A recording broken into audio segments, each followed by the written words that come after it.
I'm Cliff Tour, and this is Tales from the Cube, a podcast about working in the call center industry.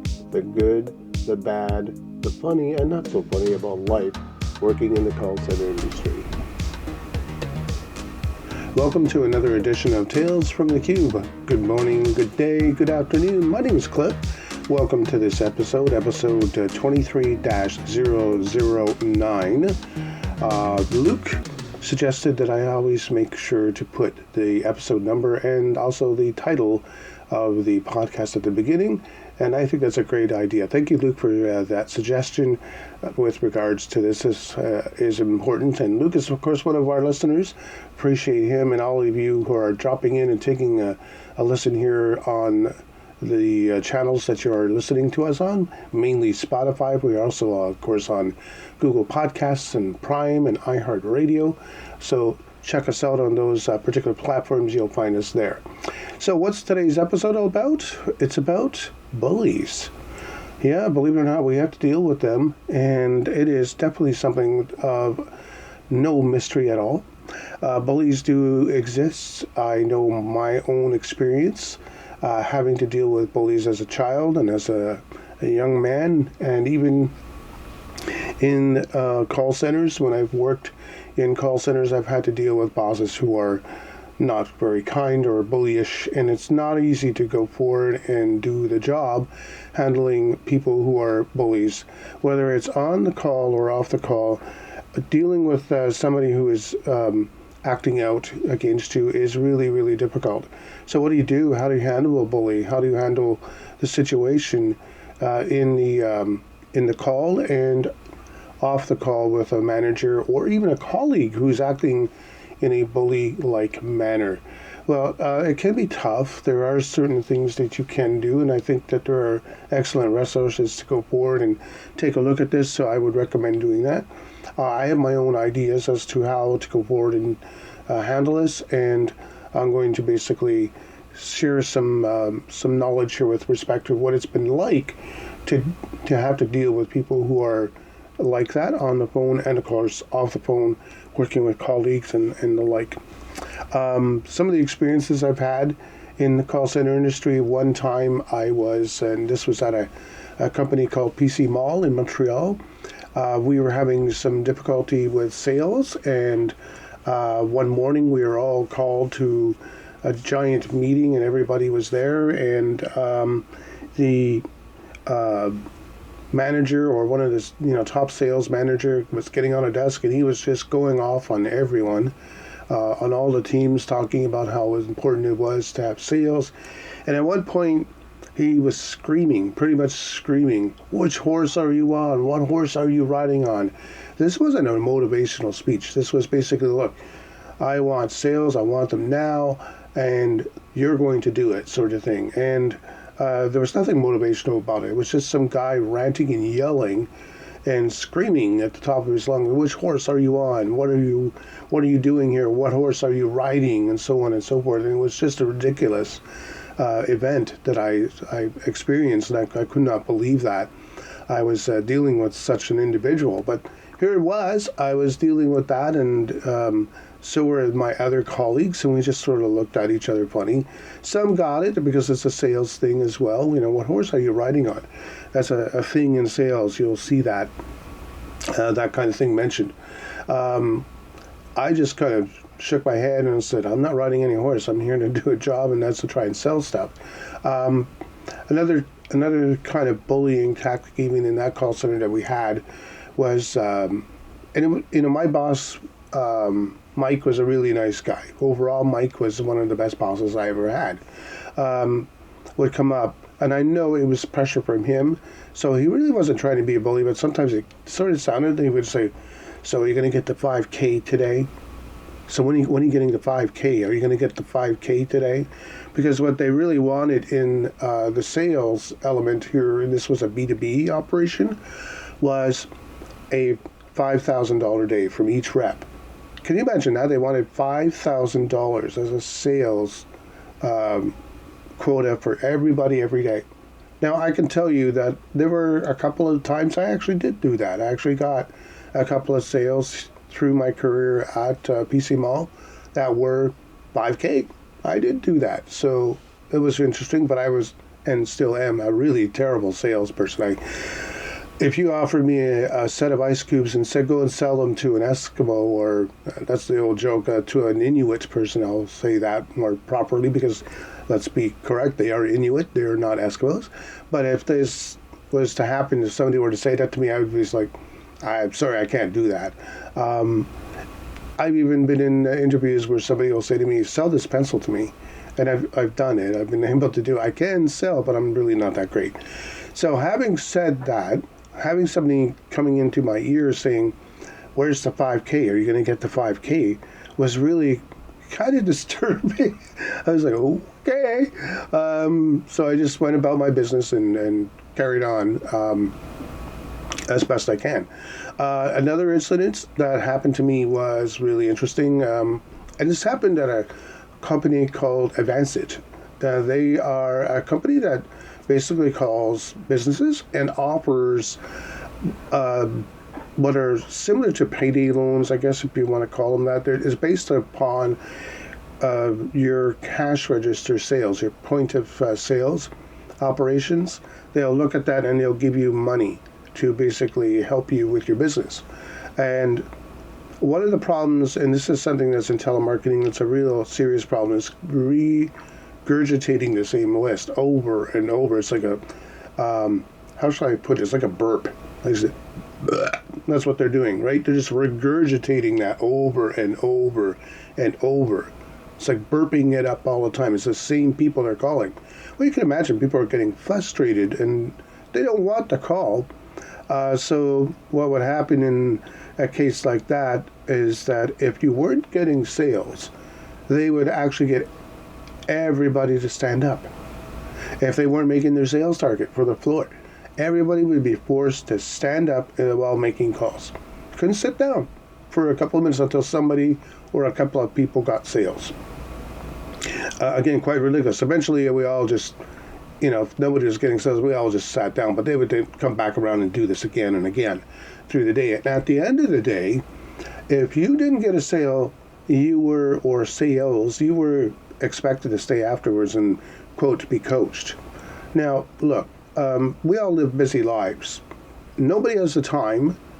I know I didn't at the time to basically sit for a half hour, an hour, and basically be coached, which is really more or less getting a slap on the hand. You didn't get sales. Why didn't you get sales? What's your problem? What can we do to help you out in some regards? But overall, it's like, what's your problem? Why can't you get sales? I never did. I just kind of laughed that off and said, no, I've got things I got to do. I got to go home. I've done the job. Sorry I didn't get you sales. You want to talk about this tomorrow morning? Great. Well, said, it would have been better had they done that in the morning. Well, let's take a look. Let's take some time to take a look at this and discuss this. But no, they really wanted to pressure people to do that. And some people actually did. I was surprised. Some people did. I did not. And after about the second or third attempt for them to get me there, I just simply walked the floor and said, I'm not doing this. I'm not sitting here and being bullied by anybody, and I'm out. That's one of the ways I handle bullies. I just don't listen to them. I just walk away because that deflates them. That essentially takes away their power. If they can get under your skin, a bully will do that. That's the whole point of what a bully is about. A person or a group of people, in some cases, who are basically trying to take control. There's a power dynamic there that you are trying to basically manage and deal with. And when you get somebody who is a bully, what they are really trying to do is they are really trying to control you.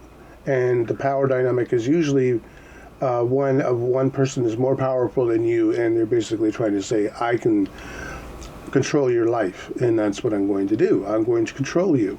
That's what bullies do.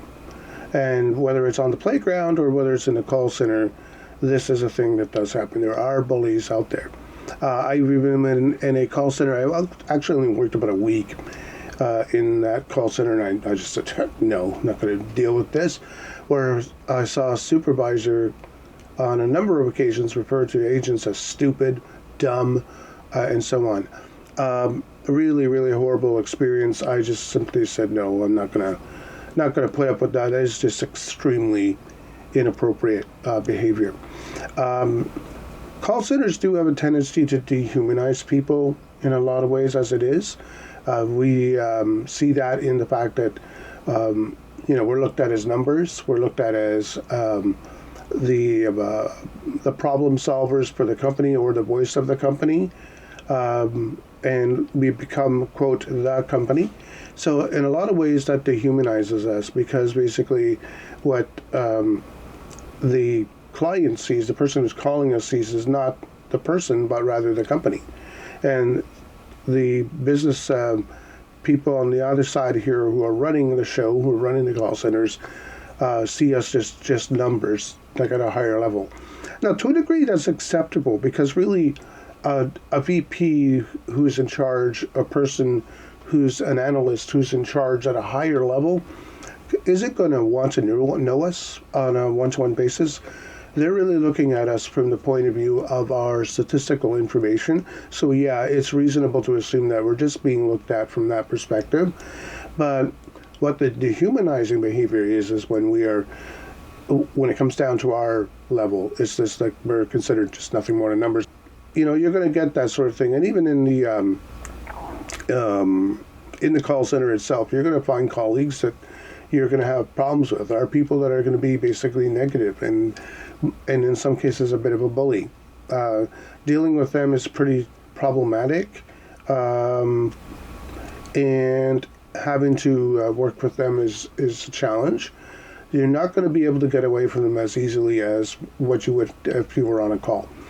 So essentially what you have to figure out is, okay, how am I going to manage this? How am I going to handle the problem of a bully? How am I going to deal with somebody who's a bully working with me, right? How am I going to deal with somebody who is acting out whom I am actually working with? That's going to be a more difficult challenge, because there's an old maxim that says you can choose your friends, but you cannot choose your family or the people with whom you work. And that's so very, very true. You cannot do that. Unfortunately, we would like to make certain people that we don't like, sort of, if you will, disappear. I know that's really something wild to say, but yeah, we would like to see certain individuals essentially go away. But we can't. We have to deal with some people who are really fresh, who are really rude, who both are bullies, and having to handle them is a tough thing. There are some interesting points that I'm going to go through here. I did find a really interesting article. It's dated, I will admit, it goes back some time, and it's found on Psychology Today. I will put it in my show notes. And essentially, it's an article that's "The Last Bullying Frontier, Call Center Representatives Take a Beating" is the subtitle. The person is Guy Winch. He's a Ph.D. and he has a book called The Squeaky Wheel, and he talks about bullying. It's a very interesting article, and I'm going to sort of quote a little bit from it, some of the things that happen. So I'm going to do that, but first I'm going to take a little bit of a break here, and I will be right back, so stick around. Hey, thanks for listening to Tales from the Cube. Want to get the word out about your business, blog, YouTube channel, or product? Why not run an ad here on the podcast? Yeah, an ad where you tell the world about your thing. For the details, email 4eyesfreelancing@hotmail.com with the subject line, advertise on Tales. That's the number 4eyesfreelancing@hotmail.com. Now back to Tales from the Cube with Cliff Tour. All right, we are back.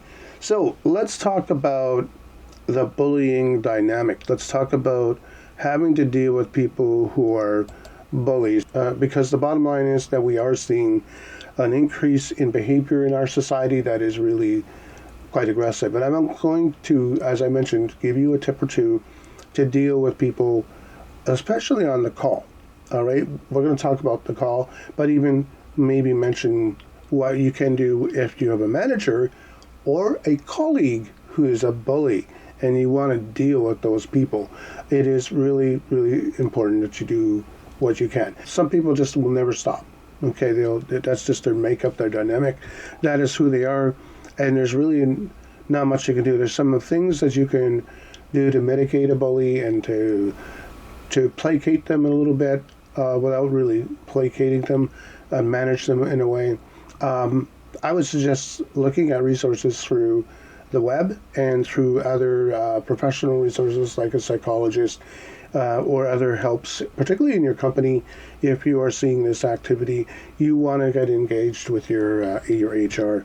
But in this particular article, it talks about what happens in call centers with dehumanizing behavior. Call center employees are often treated in a manner which is very emotional, as a punching bag, particularly by customers. We tend to get a lot of calls that are very, very abusive and degrading. As I pointed out in one of my episodes, you can count on from time to time getting calls that people are swearing at you, calling you names. People are making threats to do harm to you or sue you. There are people out there who will, particularly for ladies, who will ask very sexual questions. It's a very, very disturbing kind of call. As I pointed out in my last episode, I asked a colleague, how do you deal with that? They kind of mentioned they just sort of chuckle a little bit and move on.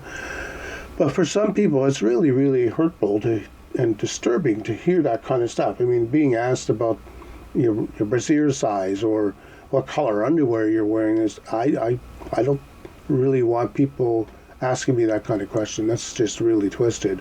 But yeah, you will get stuff like this, and you will get people who will say some very awful things. I remember working for a company that did help a charity out by selling garbage bags. One guy got so angry he actually fired off his firearm in my ear. It was really, really haunting, and still is to this day very haunting. Not as much as when I had at my current company that I work for, somebody wanting to basically kick me, stab me, and basically spit on me. That was very traumatizing. And also, so was the reaction, because it wasn't good. The managerial staff at the time really didn't quite step up to the plate on that. I will say it was a bit of a fail on the manager's side of things, and that's another thing too. You may get management who will say, oh, well, there's nothing really we can do about it. That's just the customer being, the customer, that sort of thing. No, it's not acceptable. And if there are procedures basically in your company that outline behavior that customers do, you want to push back on, not too hard, because you don't want to basically create a situation where you're butting heads with your HR or your managerial staff over this and getting into a fight over something like that. But you do want to push gently but firmly back on that, saying, no, that's something I want you to investigate. If they refuse to investigate after a while, you have actually some options. You can actually take that to law enforcement, or you can even go forward and take it to your local labor board or other ministry or state official if you're in the U.S. With respect to that kind of behavior, and say, look, they're violating their own policies and they're allowing people to be abusive and threatening. Now, in most cases, they're really probably not going to be able to do much, and the reason is simply because we don't know where most people really truly are. We may have addresses, and that's true, but even at that point, you just may not be able to do anything. But what if it's a colleague who's doing this and the company is not doing anything about it? Then we got a problem. You need to basically push back and say, look, if you don't deal with the colleague, if you don't deal with this problem, there are going to be repercussions, and you do have the right to go to legal resources outside of your company and make the point clear to the company that's not going to be tolerated. Might be a little different with a customer. The other problem, too, within call centers is the idea that you cannot hang up on a customer. You have to try and resolve the issue. I heard a story of a customer who was dealing with a TELUS advisor, and the TELUS advisor and them were on the phone for a good 30 to 40 minutes where this customer was going off on them and just being rude and lascivious in every way, shape, or form. Somehow or other, that person was able to turn it around. That's amazing for them. But TELUS does actually have a rule for its advisors that they cannot hang up. And many other companies are like that. You're not allowed to hang up on the customer. This is a bad idea. There should be a point in a call where you can terminate the call. And in fact, I know in my current campaign that I work with, we do have a procedure that outlines if somebody is doing that. If somebody is being belligerent and behaving in a manner, after a point where we realize it's no longer venting, it's no longer just somebody who's upset about something, we can say to that particular customer, I'm sorry, but we're ending the interaction.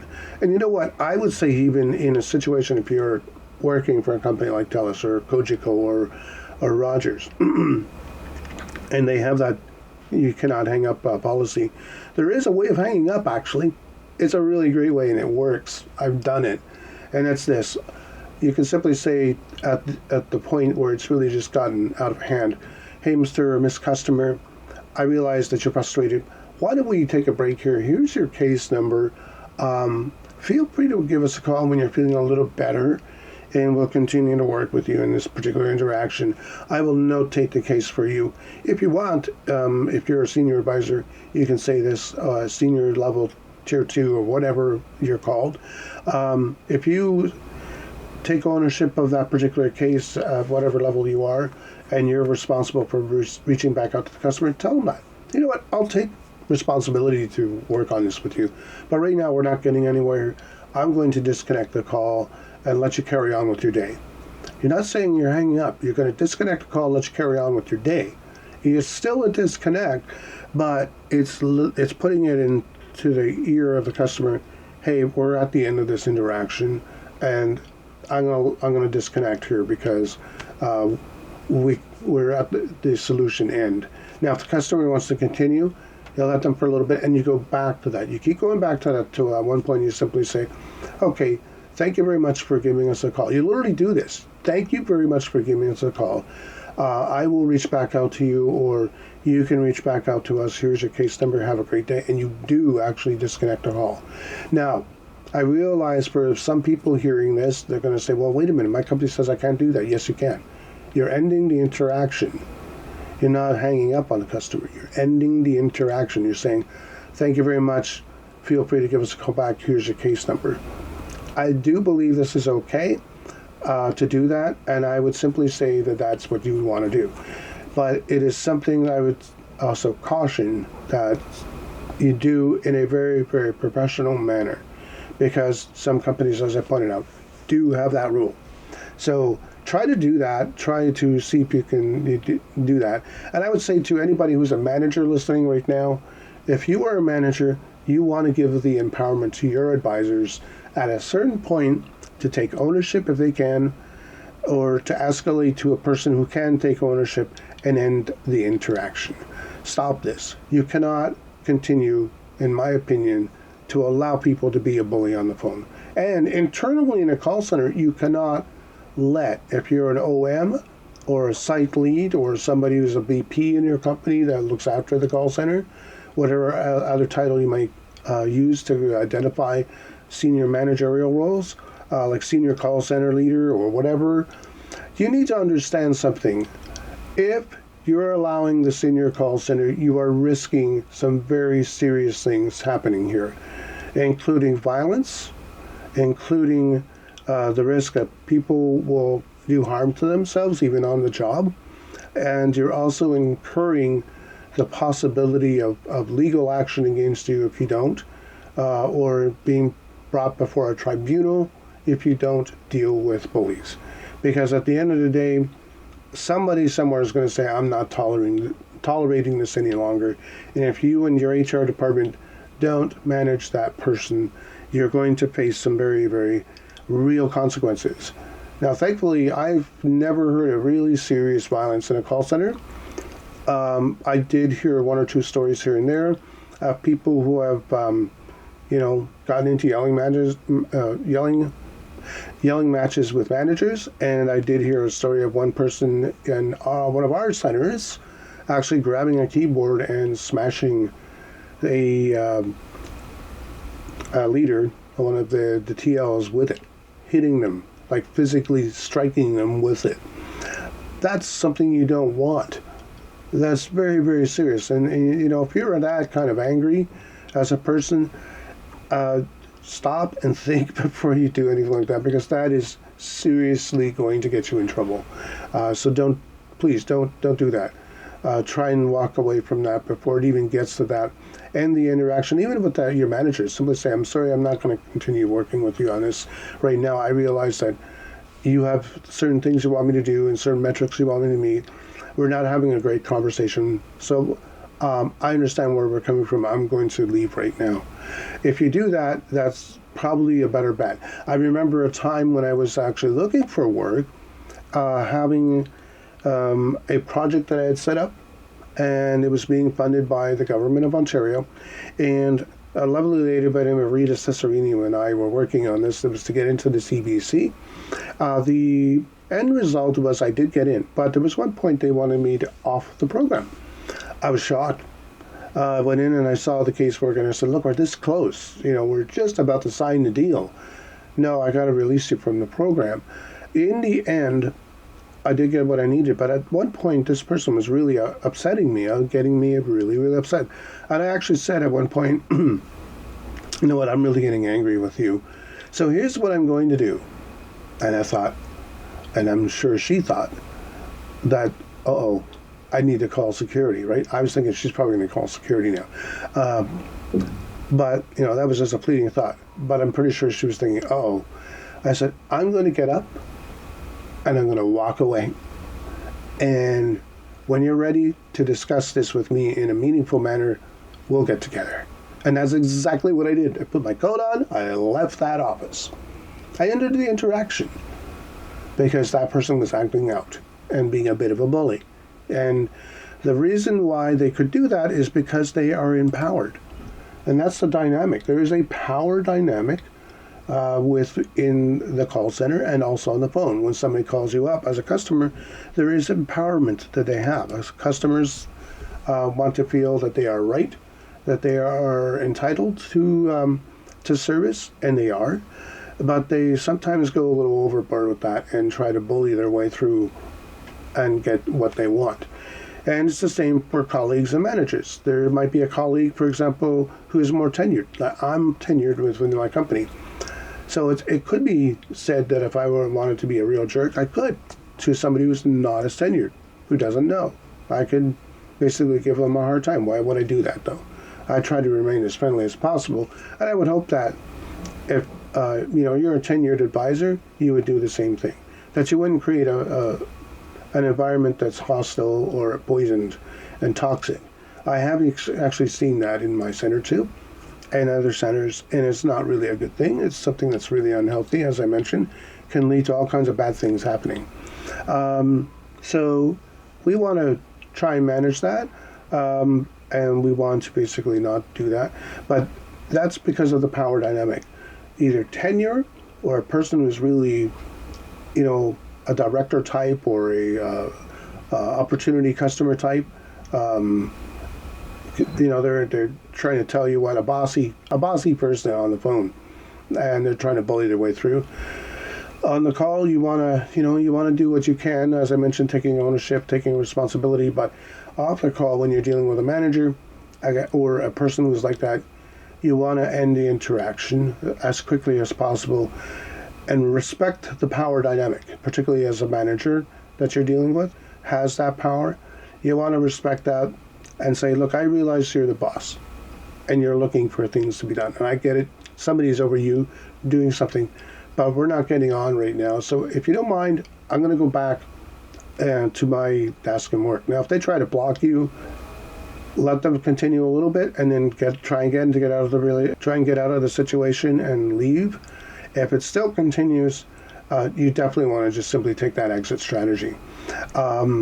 Opening the door and just simply walking away is the best thing you can do. And going to HR, saying what it was that went on is going to help you. If the HR department is really professional And in most companies, yeah, they are. Some companies, I've seen some HR things that are just like, I don't know.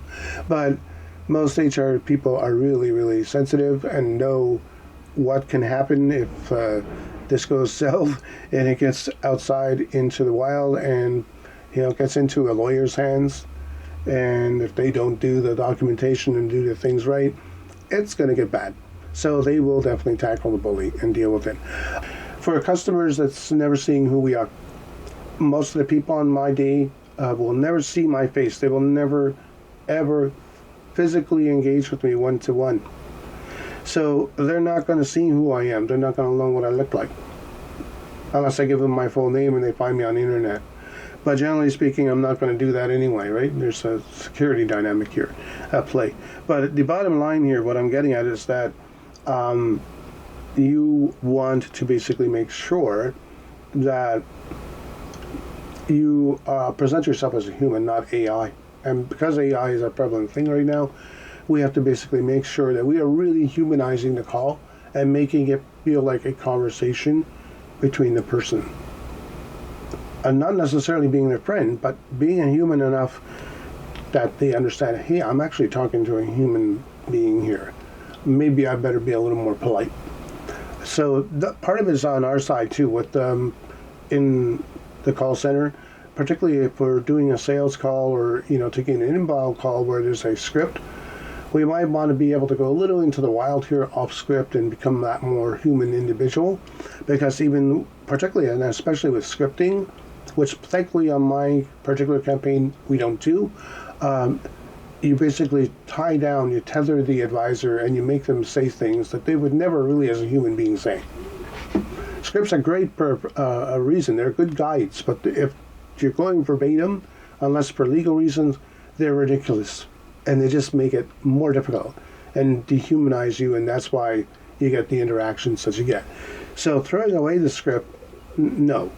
But augmenting it or using it in a manner which is a guiding thing might be helpful to you, and this way it gives you the more ability and your advisors the more ability to become that human being. And what about off the call? Well, we see each other face to face. So, sticking our tongue out going, and being nasty to each other is not really something that's conducive to the environment. If you're having a bad day, that's okay. You can actually say to a person, I'm not having a really good day today. And hopefully the other party hears that and says, is there anything I can do to help? Do you need a few moments to, talk? I can listen. And then if it's something bigger than you, point them to the HR team. But if they're just wanting to be a thug and a bully, you want to get away from that. And again, warn HR that this is a behavior that you're witnessing. It's not acceptable in any way, shape, or form. And I'm going to keep reiterating that throughout this podcast. Bullying somebody is not cool, it's not fashionable, and it's definitely not right, and can lead to legal consequences if you keep doing it. Let's see. Yeah, one thing here that this article, Psychology Today, I just mentioned a little while ago, written by a gentleman who is Guy Winch, actually, or Winch. Sorry about that. Guy Winch. I say Winch. It's Winch. W-I-N-C-H. Guy writes in this section here, 3, our complaining culture. What has happened to our culture? Our society? We've become a bunch of whiners. We complain about everything. Even I do it. Really, we got to stop doing that and start looking around and seeing some really good things that are out there. Instead of whining and speaking off about things.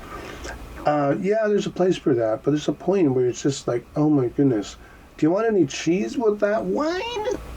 Do you want any? How about I give you some Havarti with that? I mean, please. Yes, complain. It's good. It's healthy to basically share what's going on and what's wrong. We want that, but there's a point where it's just whining, and whether it's in the call center as well or on the phone, it just sounds awful after a while and annoying, and it's just like, I will admit, I tune out, especially if a customer's doing that for 10 or 15 minutes, I'll just drone out. I'll just drown out the sound and go, okay, yep, sure, yeah, no problem. Okay, I understand that. I'll still use my professional tone on that, but I basically tune out. And I'll try and get that person back on, and if they still continue, it's like, oh, okay. And in the end, what I will do with a person who's just a complainer and a whiner, and doesn't want to basically work, they just want to complain. They don't want a resolution, really. They're just complaining. You want to basically firmly but gently say, thank you very much for that feedback. It's really great that you've called in and discussed this. I will go forward and basically make sure it's notated. And you might want to go to our website, if there's a section on a website, to send feedback. And we'll definitely investigate this. There are people that look into it. For now, unless there's troubleshooting or a reason for your call with respect to a sale or a billing issue that we can work on together, or other thing that's basically related to why you called us, I'm going to carry on with my day, and I hope that you have a great rest of your day. Thanks for calling XX Company, and away you go. Because after a while, yeah, it's nice to be nice and helpful. We want to do that, and we want to listen to the customer, but after a while, just listening to wah, wah, wah, sounds annoying, doesn't it? It really does, doesn't it? I don't like it. Why would you like it? Why would anybody? And it's just not something you want. So, yeah, after a while, it's not what you want. And I think in our society as a whole, we need to start getting better and being more positive people. I'm not saying we want to go around like Maria in The Sound of Music, where we're singing beautiful little songs either. We have to accept realities and such, but there's a place and a time to be upset, and there's a place and a time to be super cheery, and there's a place and a time to, be a little upset and angry. And basically it's knowing when, whether you're on the job working with people around you or on a call. That's important to note. So the consequences of all of this stuff can be very severe. Employees becoming depressed, employees getting into drugs and alcohol abuse. There can be the risk, unfortunately, of some people even getting to a physical stage. I've actually seen somebody nearly throw things, nearly punch people. I've seen it even, unfortunately, recently in our center. It really can get bad if we don't deal with bullies or we don't deal with angry people or upset people. But if we're the cause of it, meaning to say the company is the cause of it, if you've made it so that your workplace is a hard place to work in, then you might want to take a step back as a manager and say, what can we do to make this a little bit more of a friendlier and more cohesive team to work for, and a more kinder and gentler environment to be in. We still have business to do, but we need to be better at doing the business and more respectful to our advisors, and treat them as they would want to be treated, so that they will treat us the way we want to be treated, and the dynamic is better. Because the toxic workplace, where there's bullies running around, and call centers are magnets, but I'm sorry to say they are. It's something that you really want to address. So if you're a manager listening to this, please think about what I've said today. It's important for you to really address these issues. They're not light by any stretch of the imagination. This is not a feather light topic. It's pretty heavy duty stuff, because there are so many different kinds of consequences that can come from it if we don't, and it's important to note that. On a happier note, I want to say thank you very much. The podcast is doing extremely well. Yay! 125 subscribers, all of you out there, awesome people listening to us. Thank you very, very much for tuning in and being a part of the show. I really appreciate it. Share it. Follow in. You can listen to us on the various channels that we are on. We are not on Apple Podcasts. Sorry, we're not. And the reason being is it's a personal choice for me. I've chosen not to go on to Apple Podcasts because of a certain security type that you're going to need for that. And I don't buy into that security type with Apple. So not going to be on Apple Podcasts. But others, for sure, iHeart, Spotify. You can even see us through Anchor and know what channels we are on. Prime is another one. Google Podcasts is another place you can find us. All of those sources are really great. And I think there's other sources that are on as well. I believe you can even hear us on Audible, which would be interesting. Take a look around and find us wherever your podcast is on. And my name is Cliff. You've been listening to Tales from the Cube. We'll see you in the next episode. Take care. Have a great day. Tales from the Cube can be heard on Spotify, Amazon, iHeartRadio, and Google Podcasts, as well as through the Anchor platform. I'm Cliff Tour. Thanks for listening. I'll see you in the next Tales from the Cube episode.